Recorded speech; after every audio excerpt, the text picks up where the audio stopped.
there! I'm Jen, this is Remembered Reads, and this is going to be a wrap-up of my reading for the last week of February and the first week of March, excluding the mysteries because I'm doing separate videos for those because of March Mystery Madness.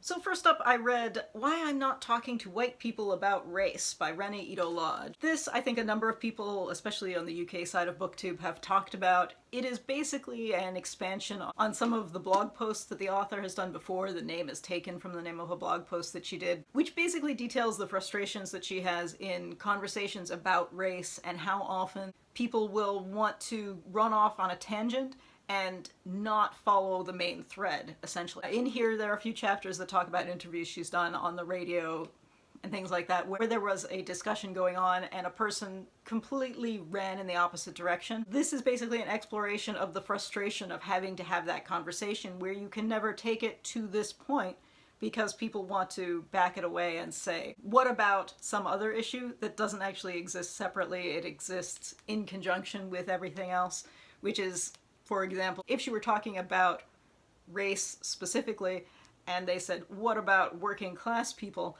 It ignores that one has, ethnic labels and class labels, and everyone has both. So those aren't actually at odds with each other, but that's kind of a distraction tactic that gets used. So I thought this was interesting. It's not a huge history. There is some leading history that doesn't go super into depth, so this assumes that you have some background, which I think is expected for the target audience who presumably have read some of her blog posts and know where she's coming from. But when I put this on Goodreads, I saw a few readers who I think maybe didn't have quite enough background in politics in the UK, because I saw a couple of people who didn't understand, for example, that shadow cabinets are something that the official opposition has as opposed to the party in power. I saw one review where I'm pretty sure someone confused Labour's position with like UKIP's position, which is a pretty big distinction to confuse. So I think if you're not from the UK and you don't follow much of their politics, you might want to do a bit of a refresher just to read a Wikipedia article maybe, just to get the context around this, because I think that really missed the point of a couple of chapters if you missed the context around those things. Now, I mean, that said, I don't think this was complicated to understand. I think that was just one or two people who weren't aware of what the political party stances are. I thought it was interesting. I feel like I've seen a few people talk about it and seem to present it as being something much bigger and broader ranging than it was, but I don't think it was really meant to be. I think this is the author expanding on conversations that she wishes she'd been able to have in some other public forums where it did get distracted in those areas. So next up is a book that I'm working through. This is The Blacker the Ink, which you can't see the title of. This was edited by Jennings, who also compiled Black Comics Presents. He was the writer on a series, the name of which is escaping me now, but I'll look it up and maybe insert it if I remember to, which is described as a hoodoo noir. I picked this up because I saw Priscilla from Bookie Charm was talking about this. This is a series of essays that explores basically issues in Black comics, primarily in American comics. There is one essay that is looking at Francophone comics. It's looking at the IS series. I wasn't as impressed by that one because I feel like it was still keeping the context within Anglophone comics. And I think sometimes it's good to have a discussion that is comics as a medium, whether they are the Anglophone style, the Francophone style, or the Japanese style. But I think sometimes if you're viewing through the lens of the history of comics, it's maybe going to miss or misunderstand certain pieces if you view comics in the Francophone tradition to comics in the Anglo-American tradition. But aside from that one, which I think was still quite interesting, the essays in here look at both things like comic strips, like the Boondocks.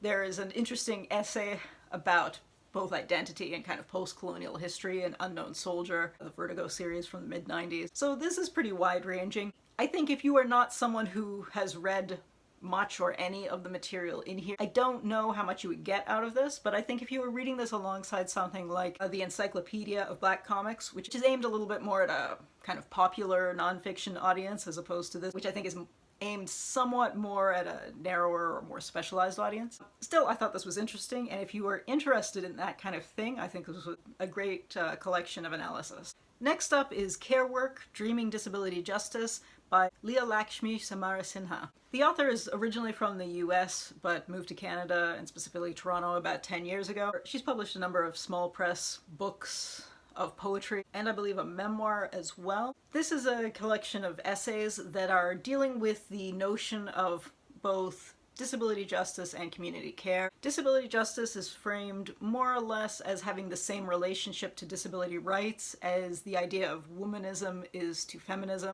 except with an even heavier emphasis on additional elements of intersectionality, I think would be the best way to describe it. The idea being that if you're familiar with the disability rights movement, especially within North America, a lot of that came from work that was done in the 60s and 70s by basically upper middle class, primarily white, primarily male, although not exclusively so, people whose families had the money to assist them in getting to a certain place, which enabled them to be kind of closer to essentially that having a certain amount of money and a certain amount of privilege makes it easier to force accessibility on certain situations, which enabled them essentially to fight that fight more easily, but also meant that because it was a narrower group, it was maybe ignoring the kind of access needs of other groups. And the point is also made that traditional disability rights narrative tends to look primarily at sensory and physical disabilities of a fairly static nature, with, the allowance that obviously with age, nothing is static. And so this wants to expand that both to the categories that would generally be called chronic illness and mental health, although within the framework of kind of reclaiming slurs, they're usually saying mad or crazy or sick, things like that, in addition to disabled or crippled, because that's also part of the reclaiming language, which again is something you see in a disability rights framework, but less so the other pieces. I thought this was interesting in that it really dealt with the problems that the ideal of this, which involves also the community care idea, which is that you can have someone with a significant physical issue and somebody with a significant mental issue, and they can support each other, except that there can be flaws with that model, and how does that work? It touches on the fact that certain access needs are actually at odds with each other, and that was interesting. At a certain point, some of this almost sounds more like poetry than like essays, just because there's such a almost litany of identity pieces that, in the interests of being completely explicit with where people stand in relation to different elements of everything. I think the challenge of this is that it assumes a certain base level of understanding of certain movements. Danica Ellis did a written review of this on her website, which was interesting because she was approaching it as someone who's more familiar with the queer side of organizing, and then was seeing what was missing on the disability side. I think I was reading this more as someone who's more familiar with that old disability rights framework, and then trying to see how that looks, pushing in all of the other angles. So I think this is very interesting, but I think if you weren't familiar with any of that kind of thing, I think it would be challenging to figure out what exactly is going in here, because at a certain point it almost sounds like a parody of what people think social justice movements are, and I think that's a shame, because I think there's a huge amount of important information in here. Unfortunately, I think people will miss because they're not open to the framework on which all of it sits, which is on them, but I don't know how you get around that. In any case, it was definitely interesting, and I think if you're interested in seeing what an openness to the idea of this is the ideal and here are the dilemmas of the messiness of reality, I think that it did a great job of presenting those things. So next up was something a little lighter. This is The Curse of the Boyfriend Sweater by Alanna Okun. The subtitle on this one is Essays on Crafting, although I thought this was rather more of a collection of memoir type essays than it was essays on crafting. I've seen some glowing reviews for this on BookTube, often from people who say they don't knit but loved this, whereas I'm on the other side of that in that I do knit, and I didn't particularly enjoy this. There are some great chapters in here. There was one that was basically about the author's relationship with her grandmother and how knitting played a part in that, and I thought that was lovely. There's an essay in here about some of her sister's mental health struggles that is presented alongside her sister's development of basket weaving techniques that I thought was really interesting, but with a lot of them it's just a kind of young person making it in New York City as a writer material.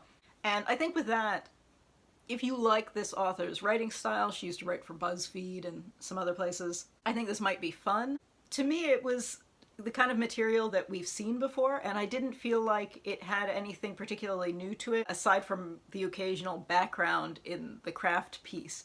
I thought when she actually was writing essays that were interweaving the memoir and the crafting, I thought those were great, but unfortunately that's not the majority of what this is. And I mostly just didn't care about her boyfriend problems, which was what a big part of this was.